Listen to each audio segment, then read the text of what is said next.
این حرفا نیستش اصلا. بیسیم چی یعنی چی اصلا؟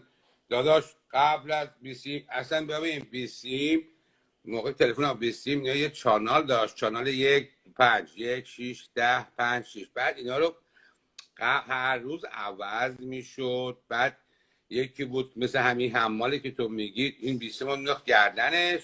بعد مثلا بیسیم که دست همه یعنی همه کس احتیاج نشد، فرماندهی گردان، فرماندهی گروهان، فرماندهی لشکر، فرماندهی دسته، فرماندهی، این فقط گوشیه رو میگرفت. این بیسیم چی مثل حمال دنبال این راه میافتاد. آره دیگه، آره این فقط حمل میکرده اون. دیگه هم میکردن. بعد خب منم داشتم بیسیم چی، مگه نه یه عکس منم بیسیم چی داشتم دیگه، عکس من هست دیگه.